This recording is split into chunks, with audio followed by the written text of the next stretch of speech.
I just wanted to say a couple of things about Natasha before we get going. I was one of her doctoral advisors, and she was just a wonderful student, just full of energy and ideas, and great to have in class and great to talk to about her ideas. She came in right when she came here into my class on corruption, which obviously is something she's been very interested in. And so it was a great shock to learn about her death about a year ago. I was in Germany at that time, and she had just been in touch with me really a couple of weeks before in the midst of the Ebola outbreak, saying I have a really great idea about what, how things could be handled. Could I help her think about how to cast things as an op-ed that might get published? So she was kind of in there thinking and engaged with current issues really into last fall. So all that I want to say is I think it's a loss both to the profession of political economy and to all of us who knew her personally and were looking forward to continuing to work with her. But let's go on and continue with many of these issues that she was very interested in governance, corruption, and inequality. We have a lot of papers on this panel, and everybody's promised that they'll be very disciplined. So start with John Roemer.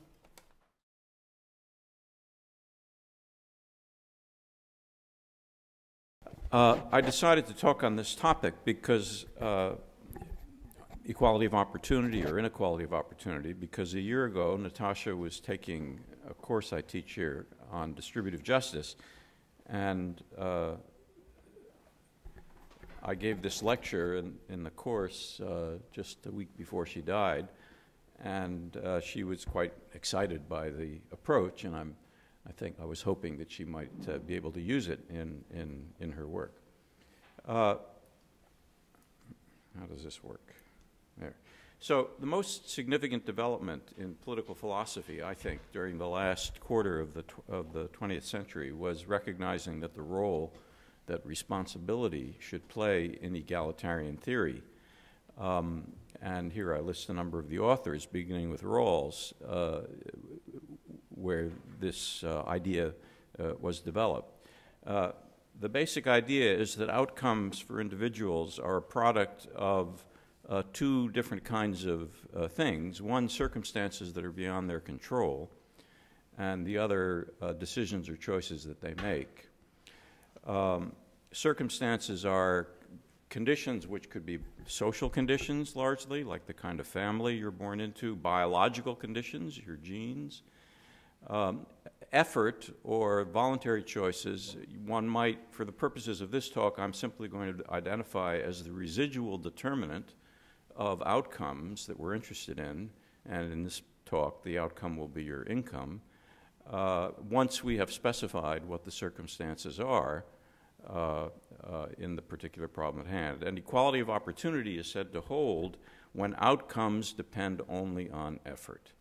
That is to say, the effects of circumstances have been sterilized through policy which compensates perhaps people who have bad circumstances and hence have lousier opportunities. So it's an idea of, it formalizes the notion of starting gate equality, that we want everybody to begin to level the playing field, and the troughs in the playing field are the disadvantages that many people face by virtue of circumstances which are beyond their control. So there are 5 words in the theory: circumstance for the language, circumstances, effort, policy, type, and objective. A population is partitioned into types, which mean where each type is a set of people who have the same circumstances. The objective is the thing we want to equalize opportunities for, and I think the other words I've already defined. So the conception of equality of opportunity is going to depend on what the delineation of circumstances is and what the set of feasible policies is. I don't take a philosophical position so much on what the circumstances should be. Where do we draw the line between voluntary choice and circumstances? My view is each society should decide on the set of circumstances that they'd like to consider compensating people for, and then define their conception of equality of opportunity based upon that. I'm skipping this. Here's an example, I think, a nice way of visualizing the idea. Here we have young men in Ecuador, men of working age in Ecuador. There's a single, and these are income distributions of these men. There are 8 or 7, 7 types of man, of worker here. Types are predicated solely on one circumstance, the level of education of the person's parents. So the most, this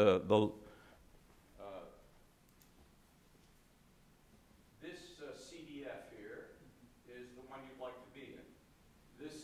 This CDF is the most disadvantaged people. So take, for instance, this median line. This is 50%, roughly speaking. Here, if you're in this type, the most disadvantaged, this is the type whose parents have no education. Half the people have an income below whatever this is, 2,000, whatever it is. I don't remember what the currency is per year. Whereas if your parents have some tertiary education, that's this type, then half the people have an income below $9,000 a year. So, so it's clear that the level of education of the parents has appears to have a quite massive effect on what the opportunities are for people. So the way I interpret these graphs is that the difference in income in each distribution, and as you see, there are great differences in income for every distribution, for every type. That difference is due to effort. That's the residual, which is not explained by the circumstance. There's just one circumstance here, which is parental education. And the idea would be to narrow the differences between these distributions. That would equalize opportunities. Here's a case of Egypt. There were only 4 types in Egypt, again, based upon parental education. The number of types that one can make depends upon the data set. In Egypt, the data weren't sufficiently, the sample wasn't sufficiently large to be able to make 7 types that I had in Ecuador. But we see the same sort of pattern, of course. Brazil has an interesting story that I'll just tell you about very briefly. There are 3 types here. The red distribution is workers, or white workers. And then there are the green and the blue distributions, which are black workers and workers of mixed race. And you notice, I thought at first this was an accident, that this was a mistake in the coding. You notice that the green and the blue distributions of income are virtually identical. What this says is that there's no special racism against blacks in Brazil. I mean, there is discrimination, maybe even, and probably racism against people who are not white, but there's no special racism against blacks economically, it appears. And I think this is the source of the claim that Brazil has overcome racism. Of course, they haven't, but they may have overcome specifically black racism. I think I'll skip this. Here's a country that does very well. You aren't too surprised at that. There are only 3 types based upon the level of education of the mother, and they're very close together.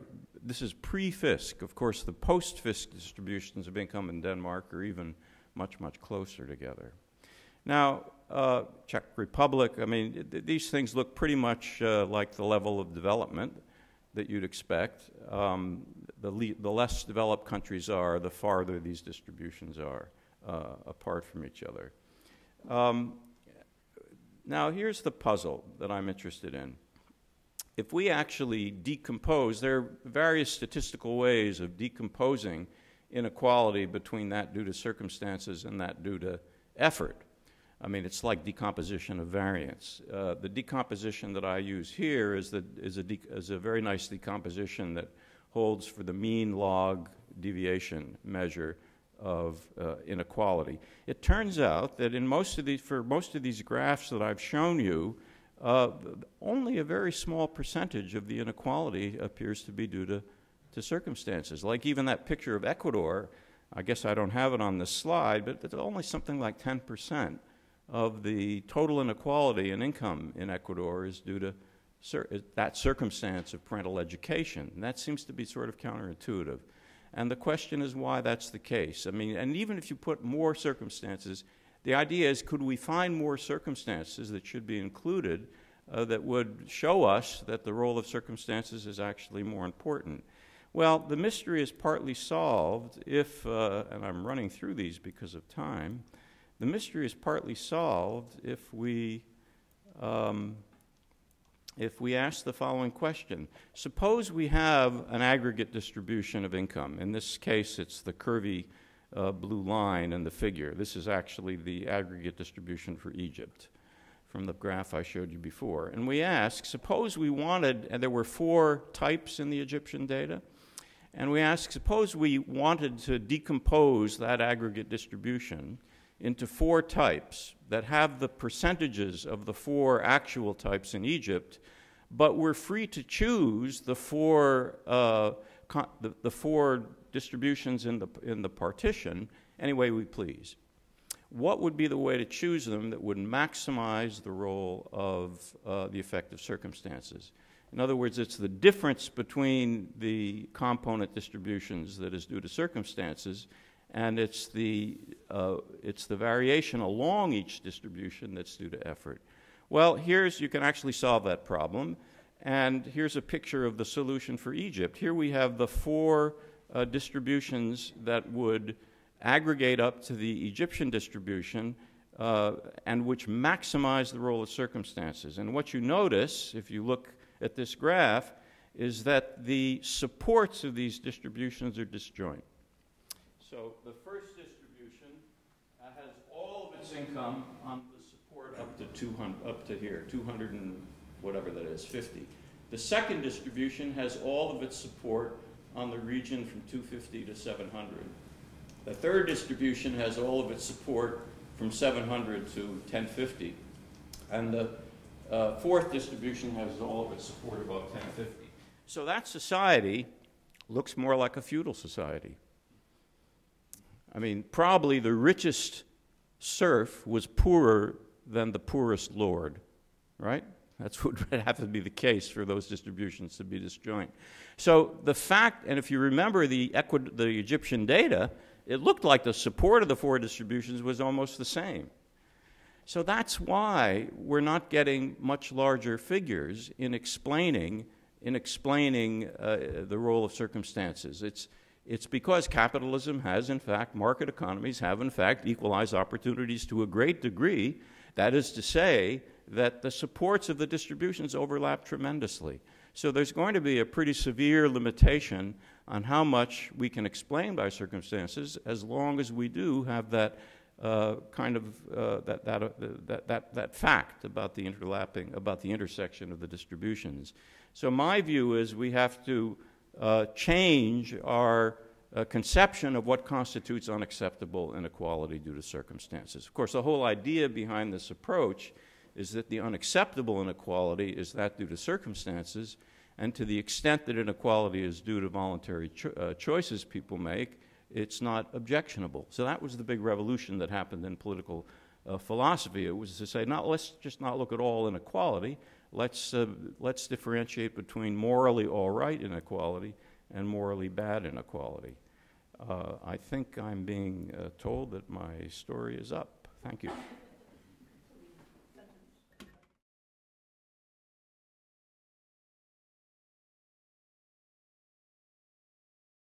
Good morning. My name is Paul Musgrave, and this work was conducted with my colleague, Yu-Ming Liou. Yu-Ming and I organized a panel at the International Studies Association conference a couple of years ago where we met Natasha, and we had looked forward to working with her again in the future, but we're glad to have this opportunity to carry on that tradition of inquiry. Today I'm going to talk about work that we've been doing for the past couple of years that addresses a fundamental puzzle in how countries that have a lot of resource income from the sale of oil and natural gas in particular, address the egalitarian distribution between men and women. So as a general observation about how economic development affects women's role, status, and autonomy in economies that are growing. Generally, the richer you are, the more autonomy and rights women have. This is really easy to illustrate. On the y-axis, we have a measure of inequality. The higher, the worse. And on the x-axis, a measure of economic development. And the relationship is very straightforward. There's just one problem with this neat story. That relationship does not hold to the same degree in countries that receive a lot of money from the sale of resource rents. And in fact, after a certain point, once countries, the countries illustrated in red, start to enjoy substantial resource rents, the trend line reverses itself. And this figure in itself is somewhat misleading because in order to illustrate some points, I had to cut off some of the countries that have the greatest degree of resource rents. So by the time that you're an extreme outlier on your income from resource rents, we go from a nice linear decline to a U-shape that shows increasing relationship of inequality with wealth. There's been a lot of people who have worked on this problem before. Some people say that this is due to the coincidence of high numbers of people of the Muslim faith in countries that have a lot of hydrocarbons. Some people say that it has to do with the traditional heritage of people in those countries, particularly in the countries of the Arabian Peninsula. Really exciting work by Michael Ross several years ago showed that neither of those explanations are entirely satisfactory. And Michael instead proposed two explanations based on economic factors, in which he held that the key variable was whether or not women could enter the labor force, and that through the effects of Dutch disease and household transfers, payments to households, oil rents destroyed the pathway through which women would enter the workforce, thereby meaning that women in textiles mills in particular would never be able to organize for their rights. We actually think that Michael is right that the other two explanations are wrong, but we're not sure that he's specified the right mechanism to tell us why. We instead want to start from the basic model of the rentier state. Many of you, I think, are familiar with this. We just have a simple model of politics in which rulers extract taxes from the mass and they distribute benefits to members of the elites. If the ruler fails to distribute benefits, the ruler can be replaced by the elites. We've talked about that before in Victor's paper. And this is a very straightforward model that leads to some interesting implications, especially when we add in the effect of resource rents. Because rents change this bargain, and instead of having taxes being extracted from the populace, now rulers can distribute benefits to both the ruled and the people who choose the rulers. There's just one problem with this simple story. Sometimes people in your winning coalitions want more than just money. Sometimes they want to change the societies in which they live. And when you begin to think about distributing not just money, but social policy according to the whims of the influential members of your society, this model doesn't quite work unless you assume there's a large amount of rents. We argue that ideologically driven members of winning coalitions are going to demand costly and visible signals of rulers' fealty to their demands. They want to know that rulers are actually doing what they demand that they'll do. And some of those signals will be immediately reflected in society. In order to make sure that you can pay the cost of enforcement, a lot of those rents are going to be driven to sustain this costly signal. And because that enforcement is so costly, you have to have a lot of rents for a long time to generate this kind of moral or social transformation desired by the ideologically extreme members of your winning coalition. Hence, resource rents. And this explains why the more rents you have, we go from that negative linear relationship to a U-curve.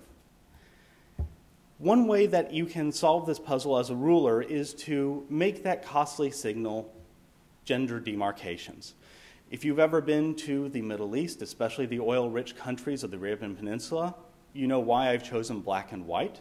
to represent male and female. This is represented in the everyday visual identity of GCC nationals. When we talk about costly and visible signals, gender discrimination, gender inequality, and gender regulation are perfectly visible even walking around the mall, because women wear white and men wear black. No. Excuse me, opposite.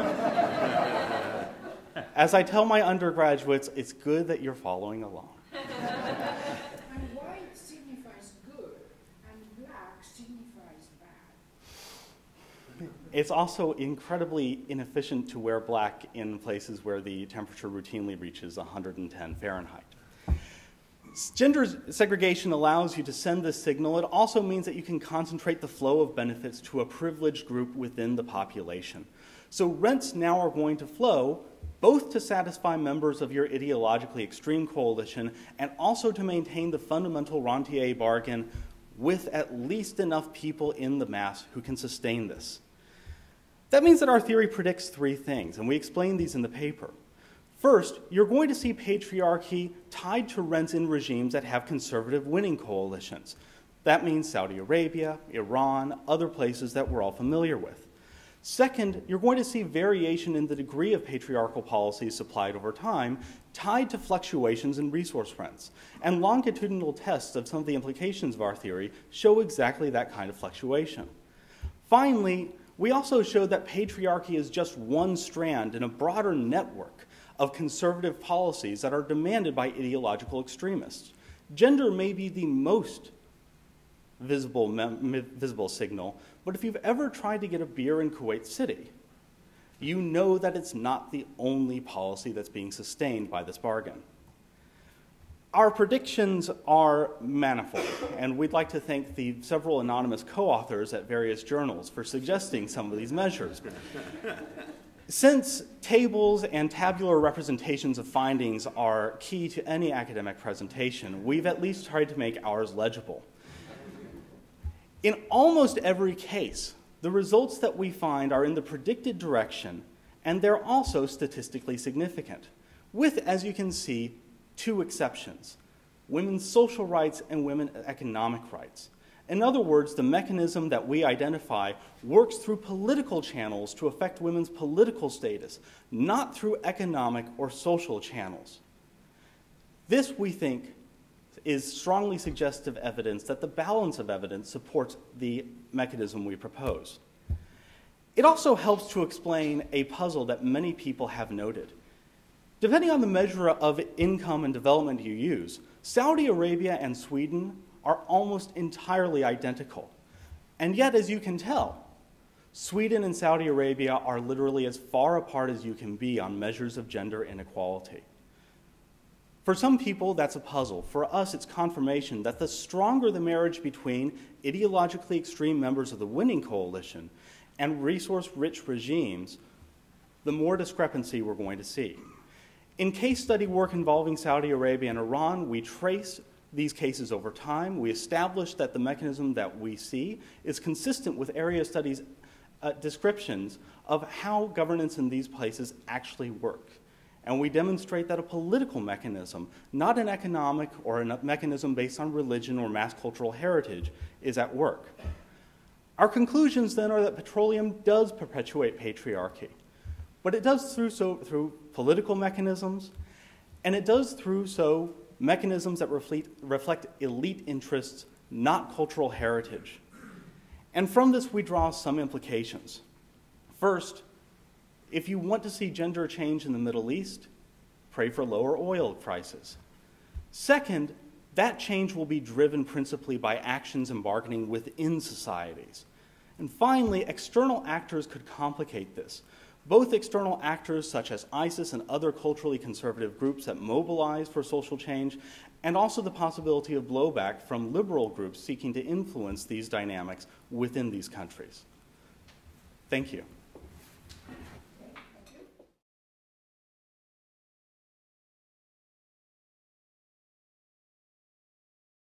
Hi, good morning, everyone, again. So this is very much a work in progress, co-authored with joint agenda with Jason Sharman of Griffith University, and it's to do with how we understand, as international relations scholars, both Jason and I are, corruption as a transnational phenomenon. In particular, we're interested in talking about acts of grand kleptocracy. We're not talking about petty corruption or even sort of routine kind of business climate stuff. So we're really interested in the anti-corruption norm, and especially how it's framed, and I think limited our understanding of how grand corruption kleptocracy operates. And what we want to do, and I'll give you an overview here, about some other kinds of areas that I think political scientists should be looking at that perhaps they aren't right now. So we talk in the paper how the global corruption norm, as it developed in the mid-1990s, has become methodologically nationalist in its phenomenon, right? It's related to poor governance and institutional characteristics of states. Some other aspects of the norm, that corruption is detrimental to development, that degrees of corruption can be measured, ranked, compared, and benchmarked as discrete units within states themselves. And the transnational context is often ignored. States, firms, brokers, offshore instruments, destinations, and exit regimes. I'm going to talk about some of these. This is the CPI, of course. This is sort of a good example of how this is crystallized, more in the most corrupt countries in the world, the fewer corrupt countries, the least corrupt countries in the world. What always gets me in these are when New Zealand comes off as sort of number 1 or 2. New Zealand, the place where nominee signatures and directors are sort of, legal. And yet, in this sort of way, New Zealand is sort of privileged above some other areas, and just a sense of how influential the Corruption Perception Index has become.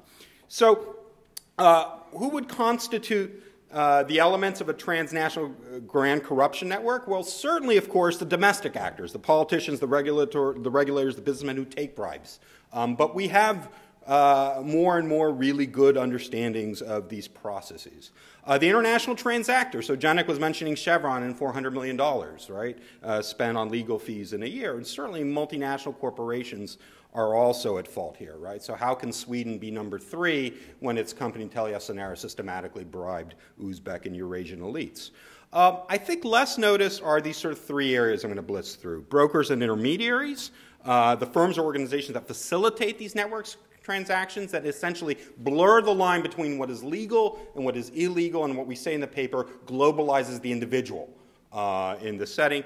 Offshore vehicles, the destination havens where money has to get to, and actually the residency regimes that facilitate, in Hirschman's very basic view, the exit of corrupt officials from their locales. So if only all brokers look like this. This is James Giffen, the king of Kazakhstan, the character on which George Clooney's Siriani was based on. He was like a classic sort of conniving broker. He structured all the deals between the government of Kazakhstan, multinational companies. He pled guilty to 1 violation of the FCPA in the Kazakhgate scandal. And he was accused of violating the FCPA as an advisor and gatekeeper to the president in all these high-value oil deals. And perhaps you might think of these guys as also sort of key brokers, banks and bankers, global accounting firms that help to structure, certainly split legal personalities, for instance, of different companies and so forth. But perhaps you're less familiar with companies like these. These are 2 very prominent providers of citizenship, global citizenship services in the world. In other words, if you need an alternative passport or residency, these companies specialize in bringing you these things. There's some other brokers, literally brokers, real estate brokers in this particular case, and I'm going to come back here. But I think, the quote from President Brown Harris is really interesting, that one thing of being a high-end broker is we have to protect the privacy of our clients. If we didn't, we wouldn't have them as clients. We're very much like private bankers in that sense, aren't they just? So what do offshore vehicles do? I'm going to skip this. Jason and his and along with Finley and Nielsen have published just a wonderful book on this, right? The result of this, actually not a survey experiment, a real life experiment. They send over 7,000 emails, solicitations to companies to see if they can purchase a shell company without adequate documentation. Right? And they're directly testing the rules. And what they find, shockingly enough, is that OECD countries are the least compliant. They are the least compliant in violating FATF rules. Right? That actually so-called tax havens are more compliant, and developing countries are more compliant than OECD countries. The big culprits here are the US and the UK. And actually in the US, it's Wyoming and Delaware. right, that are sort of selling you these things without proper adherence to the rules. So I think that's one note of this that's absolutely critical. The other ones that we're looking at are this business of residency regimes as exit options. So, okay, you're corrupt officials, you've taken money off an oil and gas deal, you've been found out, what are you going to do, where are you going to go?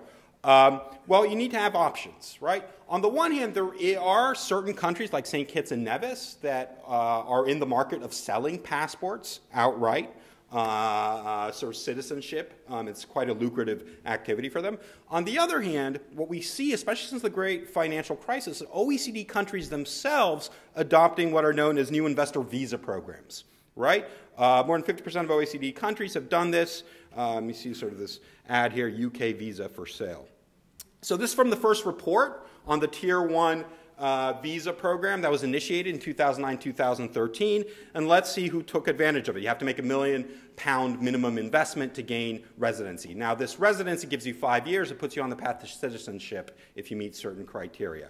So lo and behold, sort of half of the 1,600 are citizens from Russia and China. My own interest, you see the US, Egypt, India, Kazakhstan at 41, which sort of explodes the myth, this idea of sort of Central Asia is very secluded, needs to be connected, and so forth. People's Republic Central Bank Report of China explicitly draws attention to this problem, right? It's titled Destination America for China's Corrupt Officials. It finds that about 18,000 corrupt officials have fled and gone abroad since mid-1990s. They estimate the pilfering at $130 billion. And the report concludes that the higher the ranking of the officials, the more likely they are to go to the West, especially US, Canada, Australia, and Netherlands, where there are no extradition treaties. Just last year, this used to be a program that was not that popular. All of a sudden, it is flooded with applications from China. So 16 applications in 2005, and it hits the ceiling in 2013.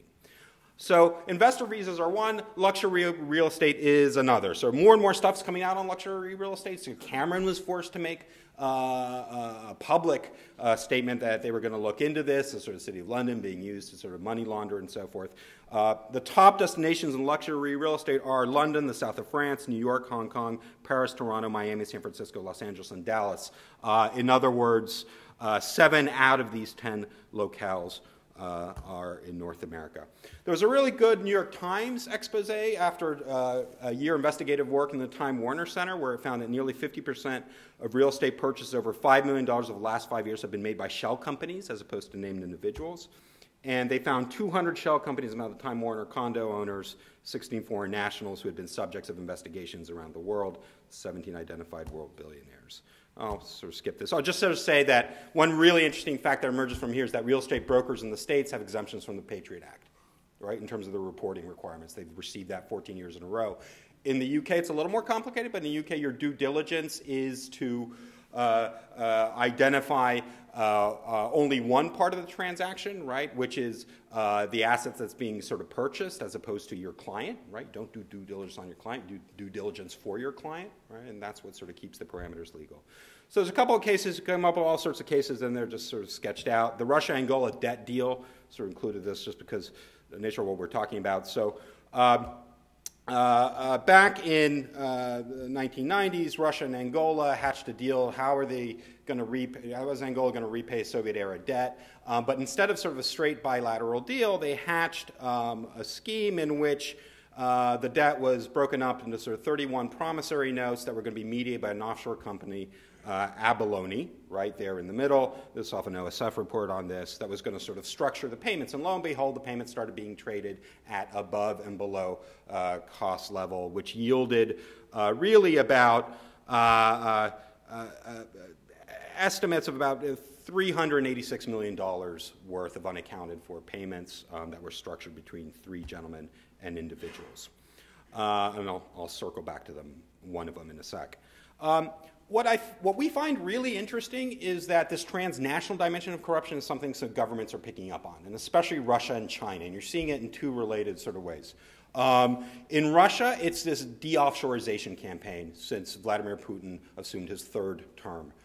He's made this a focus. So what does this involve? This involves insisting that even if companies are registered abroad as shell companies that you still have to pay taxes. It's forcing members of the Duma to register all foreign holdings and all foreign passports, and it's an attempt to stem this dramatic capital flight that you've had from Russia, and of course it's been given new momentum by the sanctions. China sort of uses these kind of Terminator-like metaphors. So first was the fox hunt in 2014, now it's Skynet. And the idea behind this is a transnational campaign to bring home these corrupt officials, these 16,000, 17,000 corrupt, and this involved coordination with law enforcement, creation of common blacklists, anti-money laundering, very much transnational kind of stuff, both on the policing and security level, as well as on the regulatory kind of level. So what's interesting, one of the gentlemen who was implicated in the abalone deal, Vitaly Malkin, who actually happens to be an owner of one of these Time Warner Center condos, as named by the New York Times investigation, is exposed in 2013 by the anti-corruption blogger Alex Navalny, and who accuses him of owning 111 condos in North America and an undeclared passport, and he resigns as a result. What's even more interesting at the IR level is the way this new APEC treaty that China actually inserts a number of these transnational anti-corruption measures in the anti-graft treaty, right? So it's kind of the anti-TI treaty in some ways, right? It creates a framework for sharing data on stolen assets, money laundering, and economic fugitives, right? Expedites extradition requests and procedures, and by some accounts in the business press, it's going to be severely hampered here in the U.S. by the lack of an extradition treaty between the U.S. and China, so they're doing these things bilaterally. So all of this is, it's very speculative. It's just looking at sort of areas that we have to look to. But I think our point is that transnational corrupt officials operate very much on an international level. And OECD countries in various nodes are as much a part of this as the countries in which a lot of these officials commit these acts. But theoretically, what we're interested in is how the legal and the illicit are blurred and feed into each other, right? In other words, the anti-corruption regime is very much concerned about issues like compliance and procedures and so forth, and yet these other nodes of exit, of offshore companies, of destination havens, are actually technically legal, and the kind of professional services that you see associated with them sort of perpetuate this. And in part, they come to deny any formal links in the network, right? So unlike a Keck and Sicking kind of network where everyone's on the same goal and they're principled and activists, this is sort of a network where everyone denies that they're part of a network, right? And I think our next stage here is to look more systematically at some of these professional intermediaries that contribute to this globalization of these individuals. So I'll leave it at that. Thanks.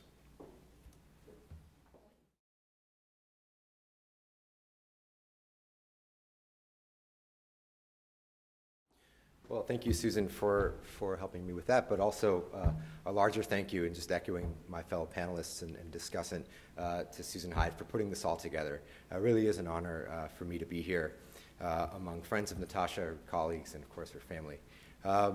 This is a project, unfortunately, I didn't have a chance to talk with Natasha about, but I hope it's a paper that she would have enjoyed.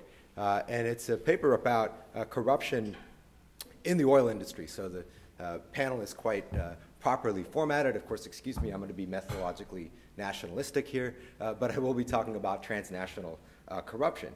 And so the motivating questions for this project is, within the oil-rich countries, there still is a wide variation in corruption. And in particular, I'll be talking about bribery.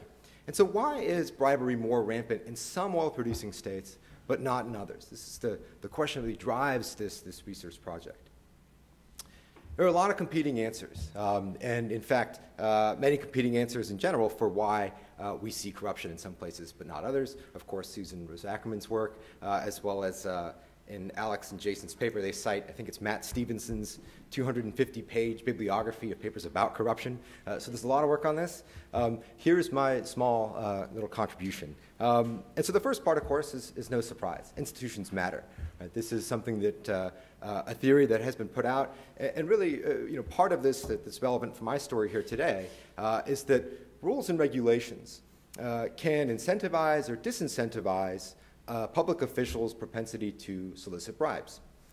Now, where I come in is I say, well, in the oil industry, let's try to figure out what specific institutions matter and why they matter.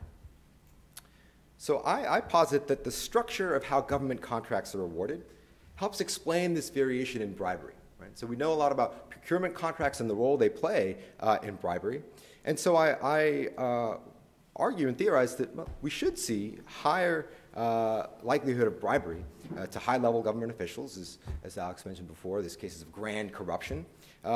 This should be more likely when contract awarding authority is placed in a part of the state that's relatively opaque.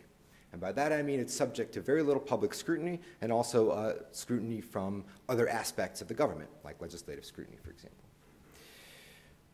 So my argument really focuses in on one institution that I think matters in the oil industry, and that has to do with national oil companies, or NOCs. Now the idea is this, that when NOCs have contract awarding authority, the relative opacity of that institution reduces the cost of corruption. Right? It makes it less likely to get caught if you are soliciting a bribe, and therefore reducing the cost of doing so. Now, what's the alternative if NOCs don't have contract awarding authority? Well, the alternative is to have this authority vested in a state ministry or regulatory agency, some other body other than the NOC. And in practice, the relative transparency of these institutions increases the cost of corruption. So what should we see? That states with contract awarding NOCs should have higher levels of bribery, that this institutional choice helps us explain that variation across the oil-producing world. So there are a number of observable implications of this. I'm going to focus today on the first two. And the first, is that first step has to be correct, which is to say, well, this institution should be opaque. Right? It should be the case that these contract awarding NOCs have less fiscal and operational transparency than the alternatives. Right? So that first step has to be the case. And then the second, just to reiterate the points from before, states that have this structure should have higher levels of bribery. And I don't directly test this, but of course, there are other aspects of corruption. And this theory should predict that these other types of corruption as well should be higher in states with contract awarding NOCs, things like graft, things like embezzlement, but also possibly licit corruption. Okay, so I'm going to talk about data now. I hope Janek doesn't get mad, but hopefully by the end of it, he'll see that actually my policy prescription as such is exactly like his. So I'm just using a different tactic to get there. So the first of two data sets that I'm introducing here with this paper has to do with these types of institutions and where we see them. And in fact, there are three types. Right? So the first, you have a country that has no national oil company, just like here in the United States. Contracts are awarded and regulated by a ministry or government agency. So even in the US, if you want to drill for oil in the offshore Gulf of Mexico, you've got to get a license or contract from the Department of Interior. That's the highest body that makes that decision. Then there are these very interesting cases, countries that have national oil companies, but those NOCs don't have contract awarding authority. Right? These are what I call the non-regulatory NOC. So this kind of gets into that conflict that Janek mentioned between operators and regulators. And here you've got the NOC is very much an operator. It doesn't have the blurred lines of commercial entity and regulator. And then, of course, there's the third institutional type, this regulatory NOC, the national oil company that exists and also awards and manages contracts. Now, today I'm going to talk about data just for one cross-section, just 97 to 2013. But if you are interested, I've actually collected this data going back to 1900. And in fact, it was at a conference in Dubai that I was with Natasha at that I got some help on getting this data through interviewing some folks in the UAE. But the data goes back all the way to the early 1900s. So here's what it looks like. Countries that have these different types of institutions as of 2012, but in fact, this looks the same across the 1997 to 2013 period. The countries that are in gray are oil-producing countries that don't have an NOC. They have the no NOC structure. The countries that are in this pink color or the salmon color, these are countries that have non-regulatory NOCs.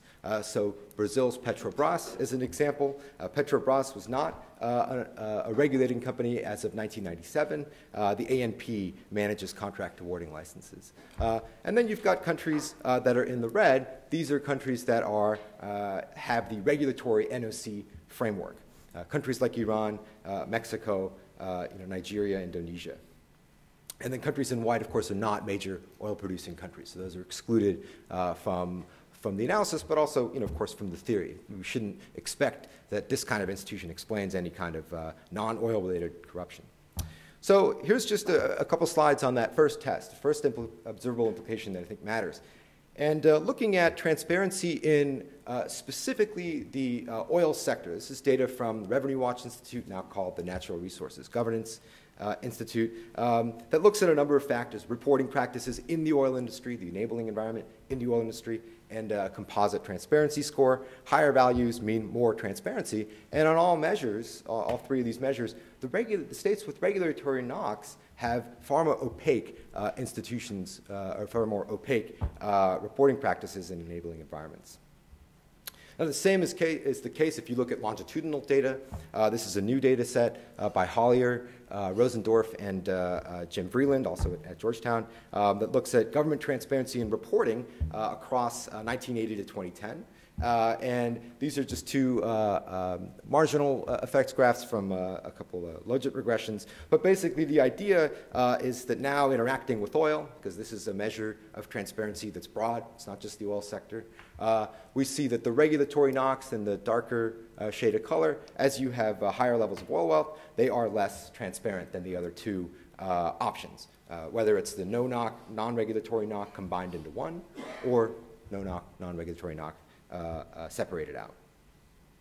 Okay, so the second big data set that I'm introducing here, and again, it's very nice to be following Alex and Jason's work, because this is exactly a data set on transnational bribery.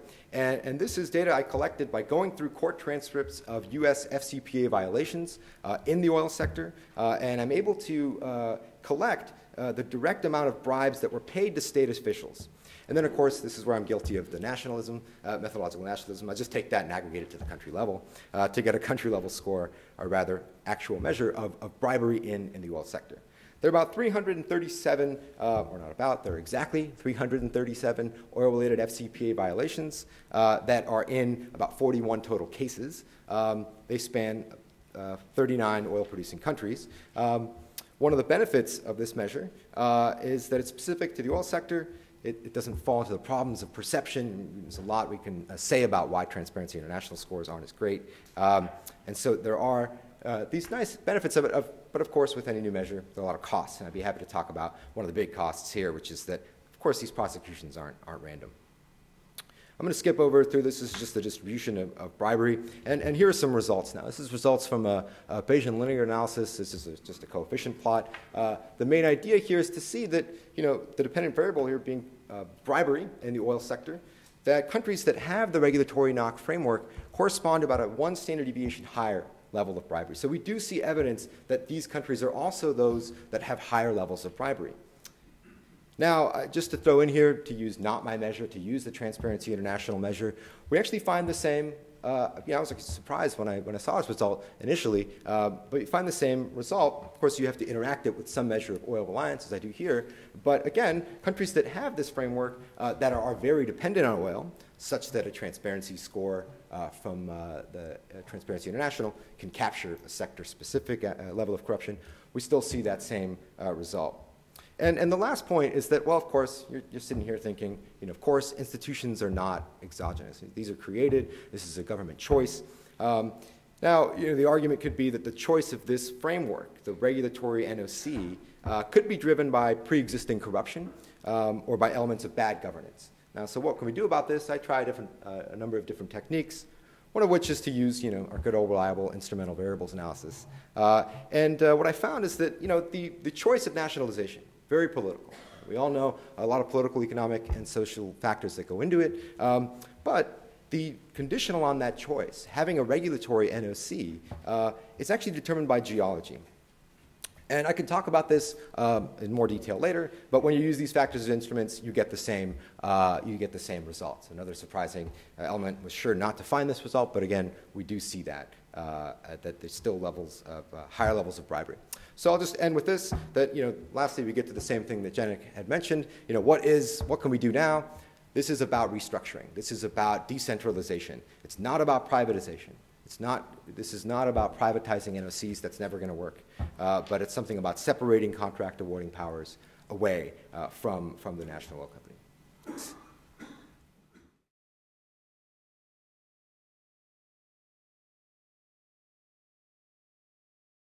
But I'd obviously like to thank the organisers very much indeed. Everybody's involved in putting this conference together. It's great, very kind of you.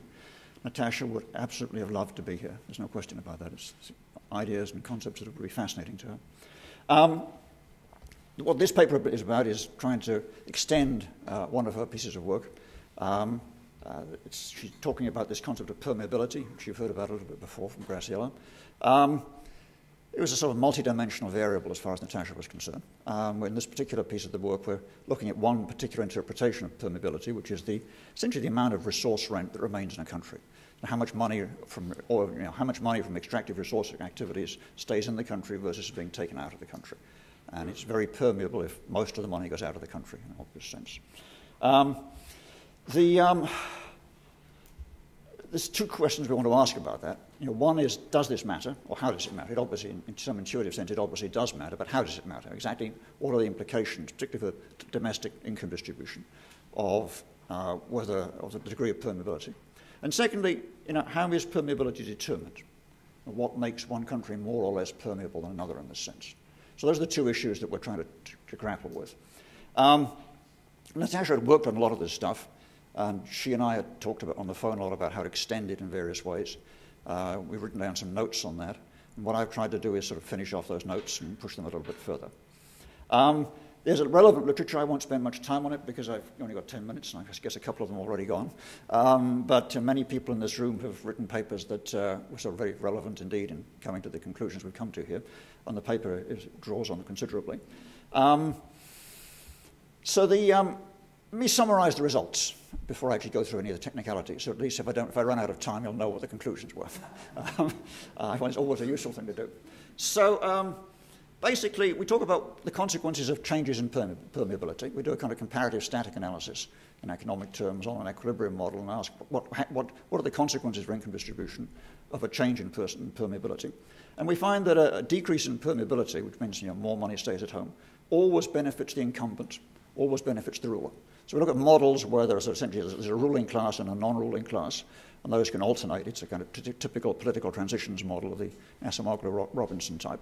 And we find the change in permeability always impacts directly the ruling class and never impacts the non-ruling class. And this actually turns out to be a very robust feature of the basic mathematics of those models.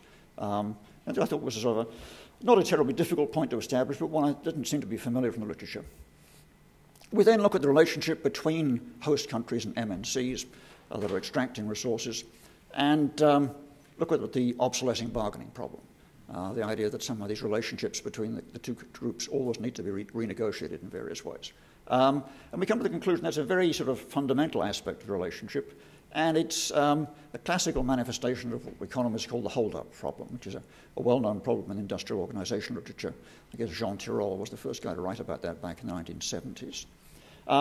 Bilateral investment treaties can solve this problem, but there's a very interesting question about bilateral investment treaties, which was kicked off by that article by Guzman on why do developing countries sign treaties that make them worse off. And Susan pointed this out to me, actually, and she's written about this issue herself. And so one of the things we do is analyze a little bit a kind of a game theoretic framework for looking at why developing countries might decide to join a bilateral investment treaty or to sign a bilateral investment treaty.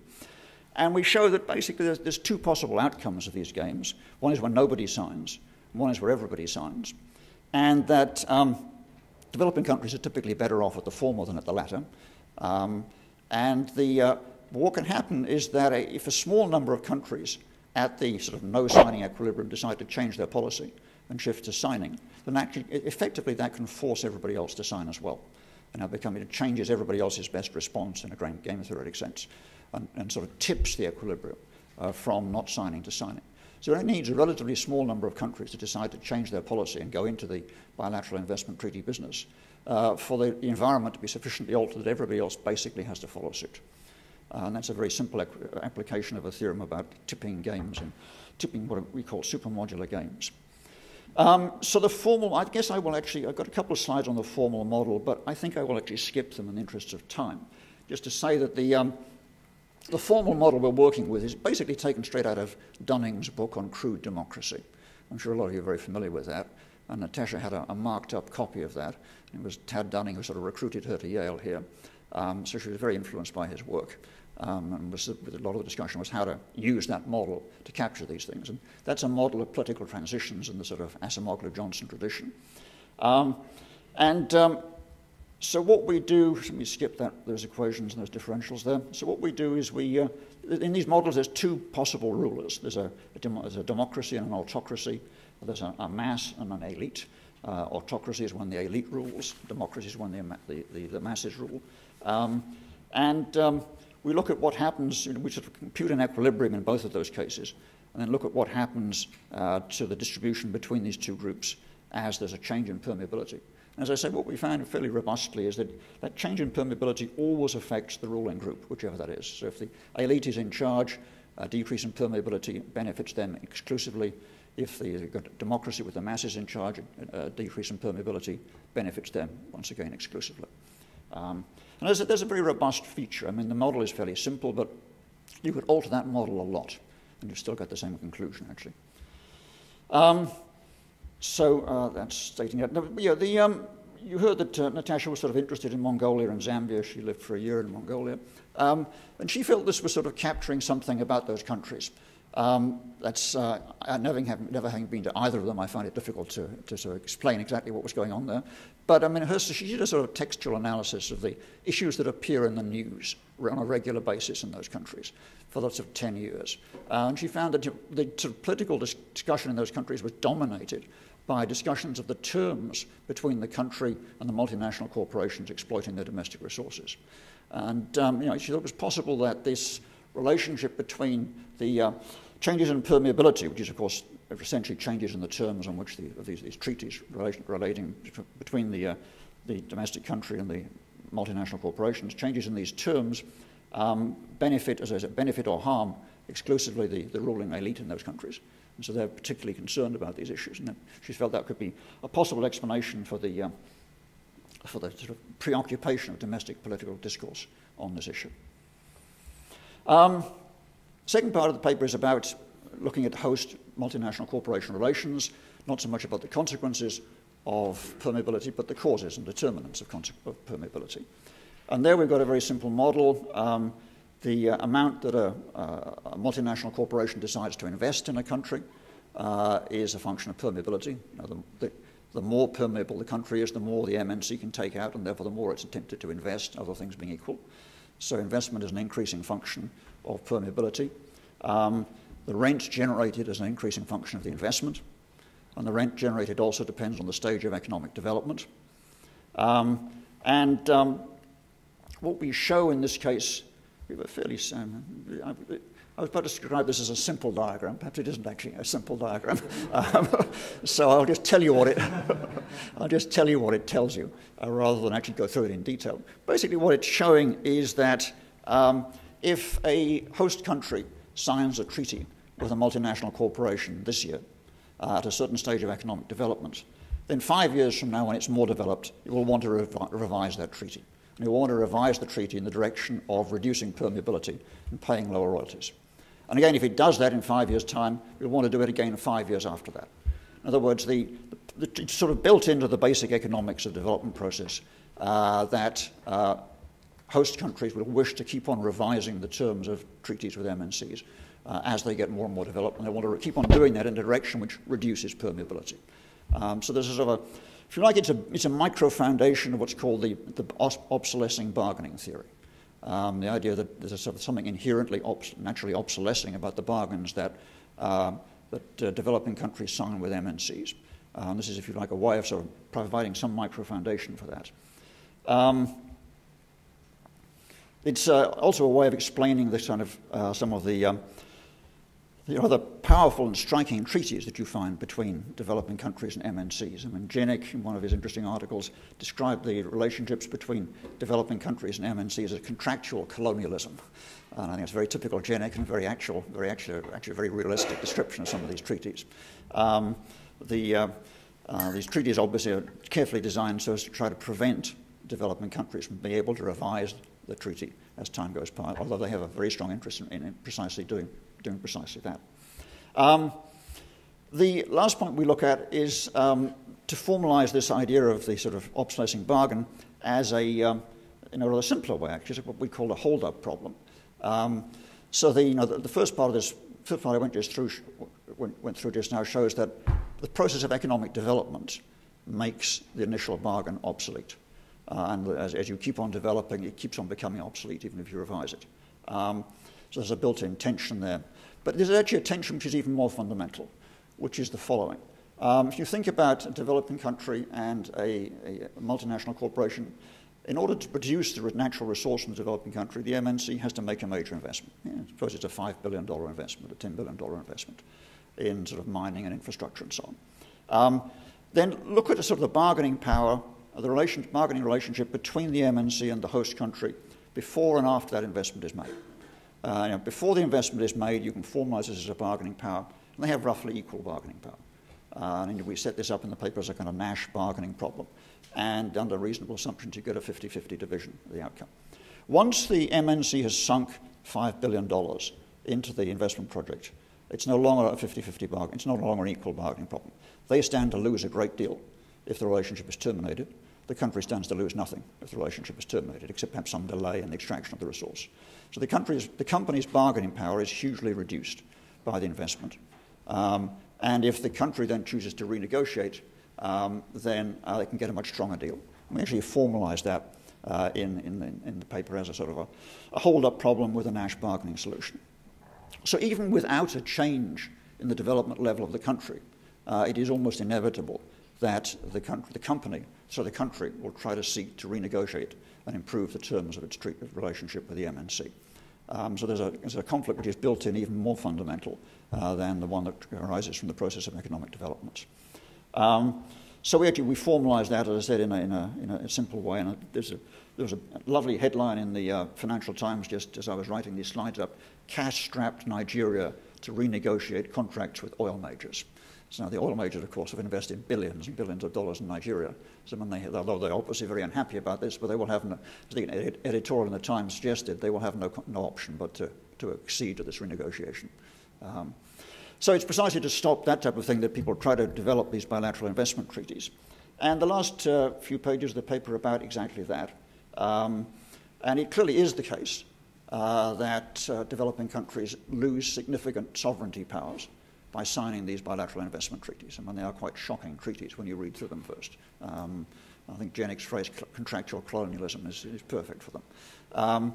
And so there's very interesting literature on why people would sign treaties which are so obviously harmful to them and limit their interests. And so we model that, as I said, as a very simple game. You've got a bunch of countries considering whether to sign or not sign.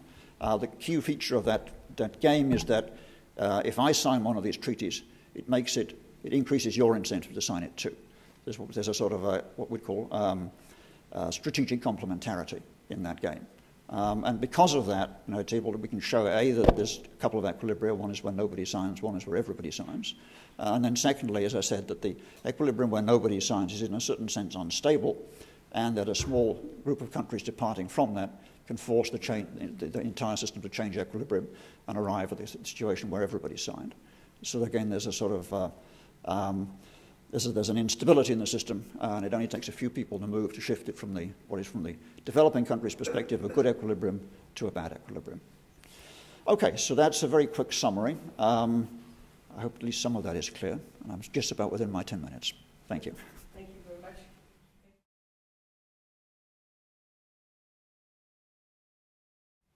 It's great to be here, and I do want to note that I had the opportunity to work with Natasha. I should say I had the privilege of getting to work with her in organizing a conference where a lot of us who were involved in organizing that workshop conference brought one person one practitioner to participate in the conference. She brought 3 people. She had incredible energy and guts, I would say, as well. And that's important when you're researching corruption. So I just want to take that moment to remember her. And in terms of discussing these fascinating papers, I'm discussing 2 papers, and I'll begin with discussing Paasha Mahdavi's paper.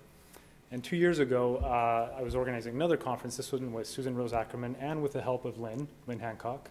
And in organizing this conference, we were looking quite long and hard for papers that had to do with corruption and the regulation of the oil industry.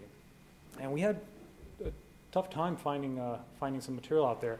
So, Paasha, I wish we had gotten your paper then, and it would have made a great addition to the program. Paasha motivates his work with the following question: why do oil-rich countries exhibit wide variation in corruption? He argues that institutional design, namely the extent to which a national company holds a tight grip over the administration of revenue from oil, explains much of the variation in corruption outcomes across oil-producing countries. Countries relying on autonomous national oil companies are the worst offenders, especially compared to states without national oil companies or states whose national oil companies do not control the awarding of contracts.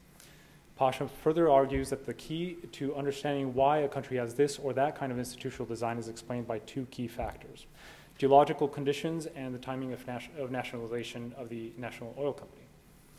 Paasha leverages a nice mix of data on perceived and actual corruption to test his claims, but he's also clear on the limitations of that data, and I think that's one of the strengths of this paper is actually it's very transparent.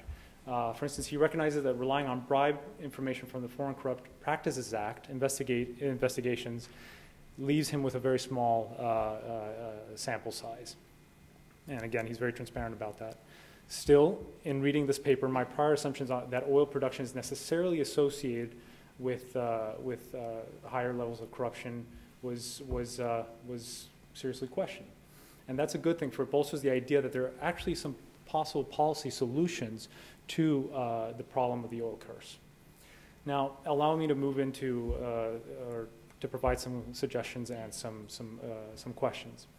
So the paper makes reference to oil-producing countries around the world, but much of the attention, or much more of the attention, is placed on Middle Eastern countries than, say, Latin American countries, and I'm a specialist on Latin America. So I want to kind of speak to how maybe Latin America challenges or provides some additional research material for you. And I want to bring up specifically two scandals, one from Mexico involving Pemex and one from Brazil involving Petrobras. So in the year 2000, the National Institution in charge of procuring transparent elections in Mexico found that Pemex's labor union had redirected funds belonging to the national oil company. In violation of the law, the funds went to finance the PRI's presidential bid. In Brazil, much more having to do with contracts, the Workers' Party has been charged with using the executive's controlling stake of Petrobras to its advantage.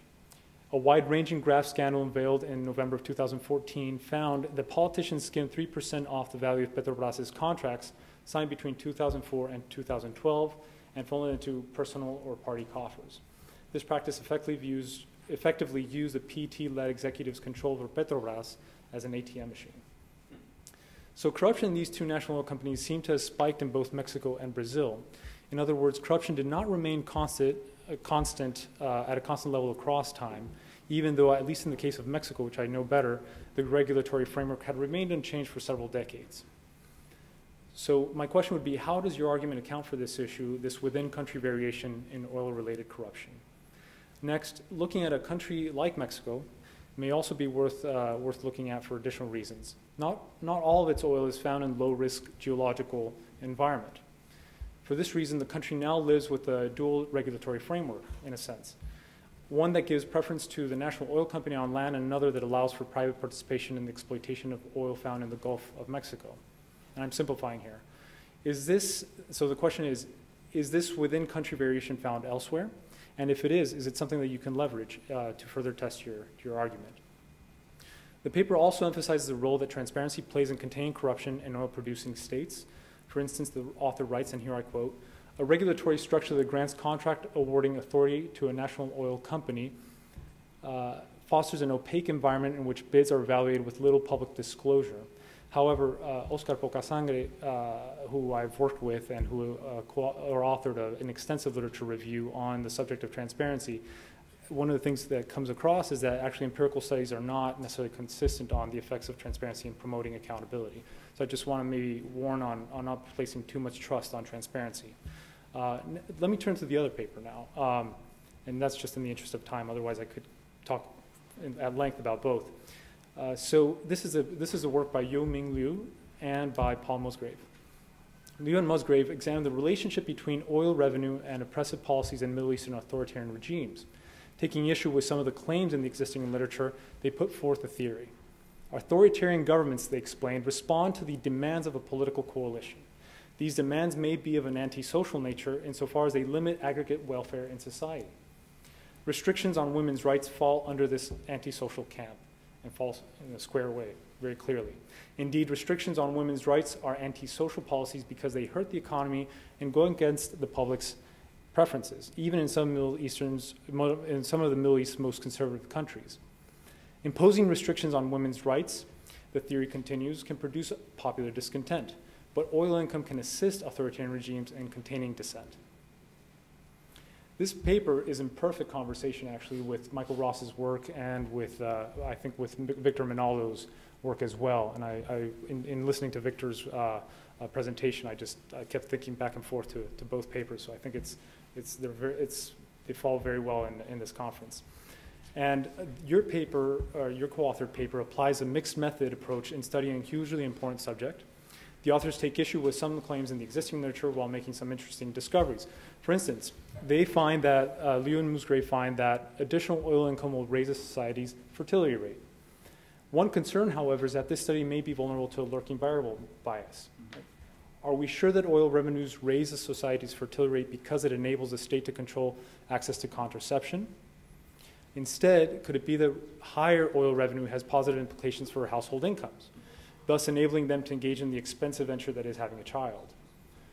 Regarding the data, I would like to know just maybe a little bit more about the reliability of the data. You use many indicators. I think they're very interesting, but it'd just be interesting to know a little bit more about the reliability, especially across time, since you're looking at so many decades.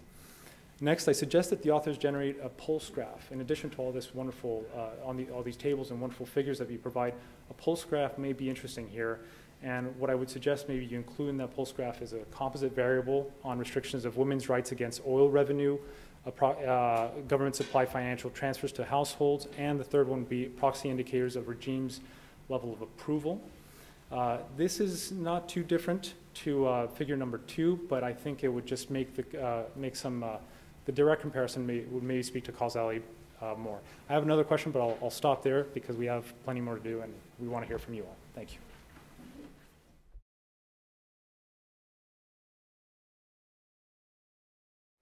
Great. So I had the opportunity of reading 3 very interesting papers, starting with John Roemer's piece. It's not often you read a paper that pulls together moral philosophy, mathematical theory, and econometric analysis, and this paper does that. So there's lots of big questions in it that we can open up, and I'll just raise a few of them. So I found the whole idea of equality of opportunity quite persuasive as a moral sort of objective. Both because it strives for equality, but also it recognizes that individuals who exert effort sort of, to some sense, ought to be rewarded for that effort in a moral sense, but also in an incentive sense that we want a society that rewards effort because you don't want to punish people who choose to contribute more to society and the economy than those who don't. So there I just want to highlight one thing. I think there is an incentive logic in the idea of equality of opportunity that is maybe worth identifying, and I'm not sure exactly how it relates to the moral logic. So the moral logic, if I understand it, is it's just sort of compelling a moral objective.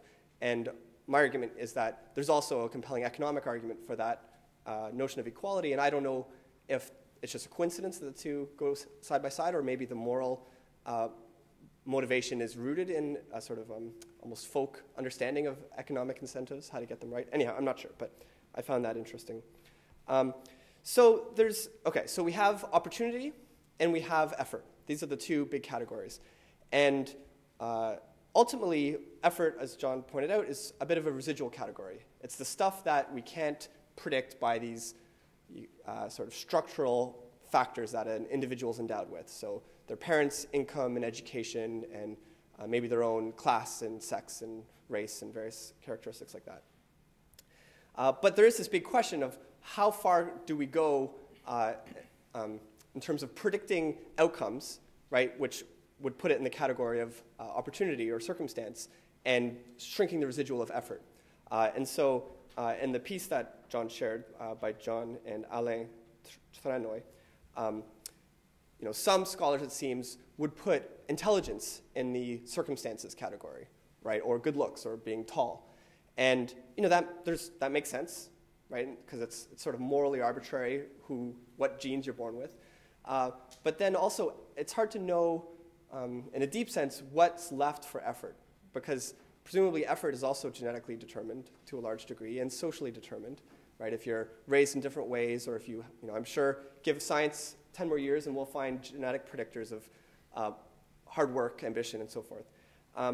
And so actually, John and Allan, I think, not solved the problem, but dodged the problem in an effective way, which is to say we don't know exactly what effort is, but each society has their own understanding, and this theory can be applied to any society, whatever the parameters are.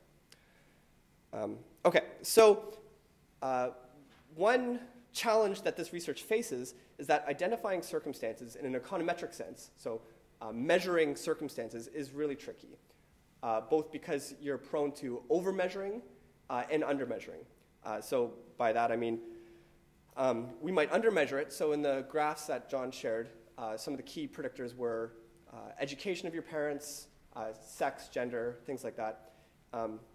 And that's an effective measure to the extent that that picks up all the circumstances that matter, right? All the opportunities. But as long as there's more opportunities out there and we don't have measures for them, then we're not able to really measure the extent to which there remains inequality of opportunity in society. And so that complicates how we interpret the sort of puzzle that John raised at the end. Is 10% variation a little? Certainly compared to feudal society it is. But given that, I don't know if we're measuring all the opportunities out there, maybe the inequality of opportunity is much greater, and we just can't measure it yet. There's also the problem that we might be over-measuring. We might be measuring effort with these indicators. And so to return to the idea that effort is a bit genetically determined, your parents' education itself is also a function of effort, their effort, and motivation and ambition and so forth. And genetics is inherited, right? So that's going to be correlated with your effort, your genetic determinants of effort. And there's and also socialization about attitudes towards work ethic and so forth. So is parental education and so forth really just picking up opportunities, or is it also picking up effort? And a solution might be like twin studies, right, where genetically identical twins are raised differently, or even experiments where you endow individuals with different opportunities and see the extent to which that leads to different outcomes in life. Obviously, your end's going to be a lot smaller there, and this is a great first step, but that might be one way of really identifying opportunities. Okay, and the last thing I just want to raise is, where does luck play in this? So right now, the residual is effort, but there's luck in life too, right? So I'm endowed with some opportunities, and I have some effort that I exert, but counterfactually, sometimes I do well and sometimes I do poorly, just because of who I was talking to, where I was, at a certain time of day.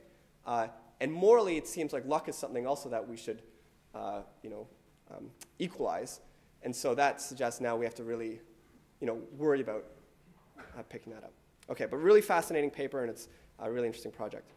Moving on to Alex Cooley and Jason Sharman's project looking at grant corruption. Another fascinating paper, and it really highlights the importance of these transnational networks.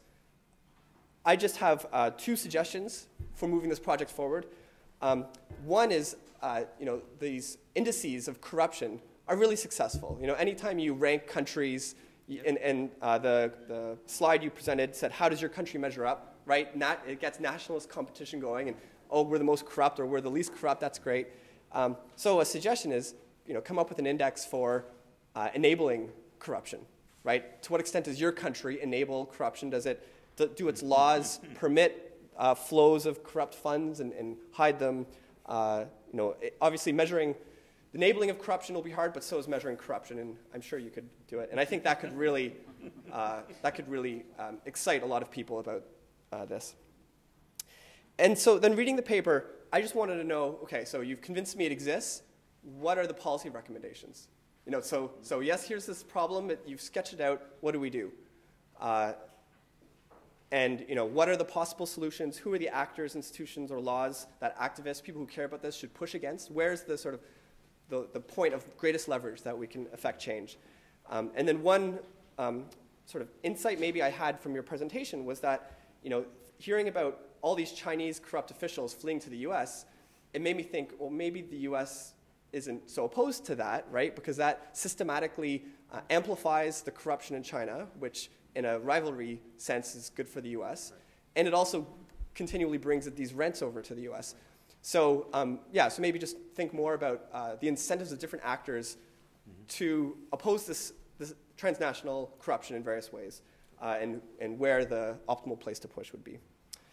And so finally on Natasha, Chichilnisky-Heal, and Geoffrey Heal's paper, again, fascinating. As Geoffrey pointed out, I really think it sketches a compelling microfoundation for the obsolescing bargain model. So that's a very influential model and a persuasive stylized fact that exists out there, and they really develop a microfoundation for how that can come about. So one suggestion, I guess, in general to this work. So the concept of permeability, as Geoffrey mentions, is multidimensional. And I think we should probably break up permeability into its dimensions. So it seems like there's a political permeability, which wasn't really in this paper, but that's the idea that the local government is kind of being influenced, perhaps unduly, by foreign actors. And then there's what we might call rent permeability. This is the focus of your paper. And then there's potentially other kinds of permeability, and then we can theorize about how do these relate to each other. Does rent permeability motivate political permeability? Does political permeability amplify the rent permeability, and so forth? Okay, so now just two formal modeling questions. Do the masses know the exogenously set transparency level? Right, so the masses can only see so much of the rents, this T, and I just didn't catch, do the masses know what T is? Because if they know what T is, then they know what the full rents are. So presumably they don't see it, but I didn't get the impression that T was drawn from some distribution, which is fine. There's an implicit assumption that the masses just had no idea that the true rents could be greater than what they're seeing, if I understood the model correctly. And then last, as Geoffrey mentioned, in their model, all countries not signing a BIT is in equilibrium, and this differs from some of the other literature. And I found that to be plausible. That I can imagine that's plausible, but it'd be nice to have more of a microfoundation for that. So there's a mathematical microfoundation in the model, but if you could tell us more, what's the empirics, the reality behind that math? So, and so I was thinking, if states only care about investment, then I think the Guzman and Bubb and Rose-Ackerman story makes more sense. That if no one's signed a BIT, the first country to defect will have a lot to benefit from it. So there is this strong incentive initially. So what are the social processes that basically support this other equilibrium? And you can have normative social sanctions, right? If there's a common sense of opposition to these kinds of treaties, and the first one to defect will be considered pariah or having betrayed the cause, the class. And implicit to that is a repeated game model. Are there domestic consequences, again, presumably out of some normative idea? It would just be helpful to have more empirical microfoundations for that. So really great papers, fascinating work.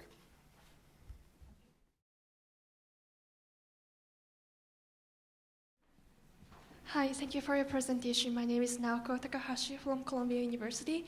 I have a question about the presentation of Paasha. One of the solutions which you proposed was the separation of the procurement award power from the main entity. Could you tell me, is there any successful examples in developing countries?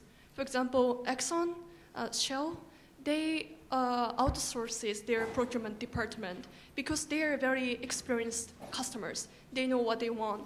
But when it comes to national oil companies in developing country, they have no idea what they want. They have no idea what kind of technology, what kind of average price of the plant. So could you have any idea? So very quickly, it's funny, one of the successful cases actually shows how the argument is not correct. Brazil's 1997 shift, the total investment law, but of course highlights the how complex corruption is. But that was a case where Petrobras used to be the regulator, and now ANP is the regulatory body, of course, but you see higher levels of corruption. The other interesting case is Kazakhstan. In 2010, Kazakh Oil used to have regulatory powers, contract awarding authority, but as of 2010, it does not. It's too early to tell whether or not that has been effective. And then Mexico is the interesting one. I mean, who knows what will happen with these reforms, with Peña Nieto's reforms, but the idea of just first taking away a lot from Pemex will open up some avenues to look at these interesting kinds of variation when it comes to taking away that regulatory power. But there aren't that many examples, and these are very sticky institutions.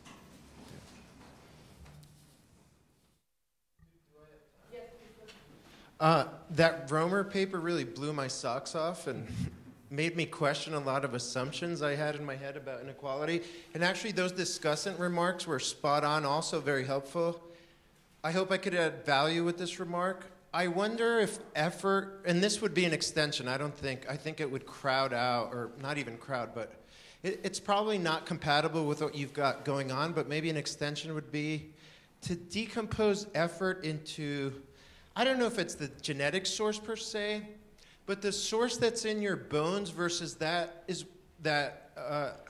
which is acquired through like living in the world and realizing you're entitled to certain things, or that you're worthy of certain things. So here's an anecdote. So I was defending data earlier, but here's an anecdote. A lot of poor people in very classist societies or semi-caste, semi-feudal societies in the developing world, it doesn't even enter their mind that they're worthy enough to contest for certain things or to try certain things. So I wonder if it might run through education, but maybe not what you were capturing with your measurements. Like, decomposing that, I think, is crucial. I don't know if a twin study would do it or not, but it's my suspicion that that's a big part of it as well, and that gets into thorny moral issues, which is how much do you learn effort, but more than that, that you're a morally worthy person that's entitled to certain things that folks in the upper classes or the upper castes are entitled to. I could share anecdotes with you, I'm sure others are aware, but just the culture of humility and second-class citizenship in a lot of countries, I think holds people back and doesn't allow them to ever tap into whatever potential they would even have. So I have no idea how you'd go about doing this, but thanks for that paper. It's incredibly interesting, and hopefully that's helpful. I'm not sure. I'm going to take that as a comment because we're short on time and do one more. Oh, sorry, John. Okay, I can go ahead. No, wait, you're next. Let me just say that one way the theory addresses your point, which is a completely valid one, the question is, how do you compare the efforts of two different people?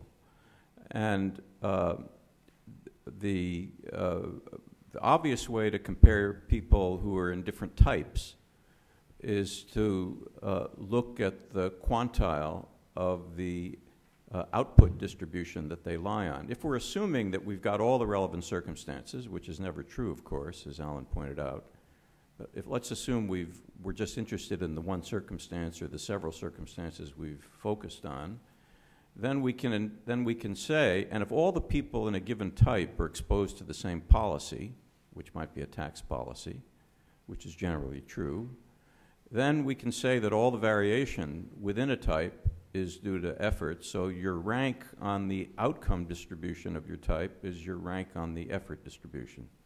So if we look at two people in the same type, we can say the one who's exerted greater effort is the one who's got more income.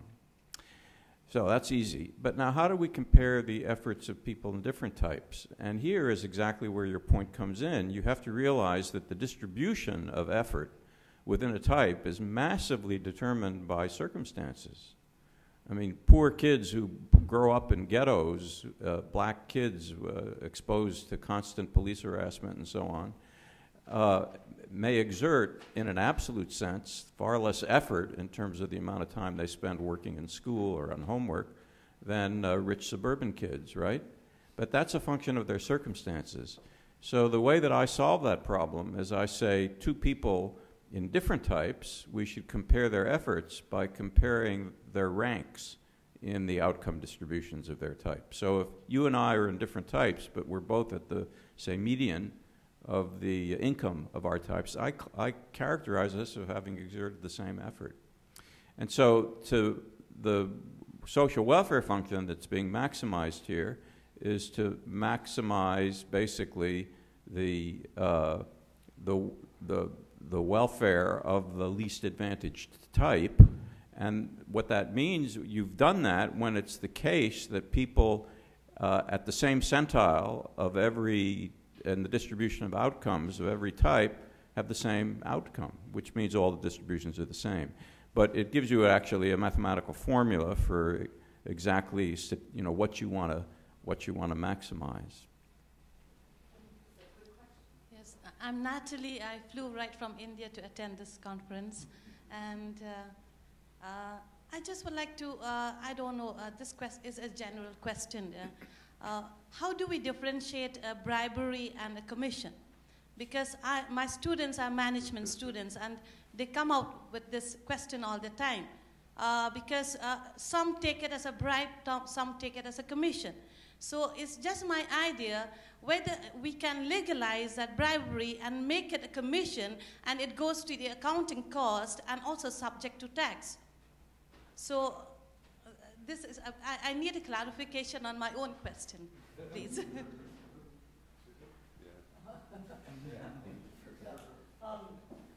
think one way to think about that question is, would you support the legalization of the payment? I mean, these are obviously both payments that have some incentive effects, and we all know situations in which paying people a commission makes them work harder in the interest of the organization that they're part of, right? and it's one, and I think there are certainly sometimes cases in which people are paying things that are legally defined as bribes, but that the good policy response would be to make them a legal commission. And it needs to be thought through. You know, when does that make sense and when not? You know, it's the U.S. Passport Office. If you want your passport quickly, you legally can pay more, you know, to get it given to you fast. I mean, it's not a commission going to the individual civil servant, but it's a speeding up a payment. But it's a judgment by the passport office that having some other people wait longer so that some people can get their thing faster does not create some tremendously horrible, you know, kind of social effect. You can get out of because you can just apply early. So that would be a kind of a general framework. I'm not going to answer all of the detailed questions, but a way to think about it anyway.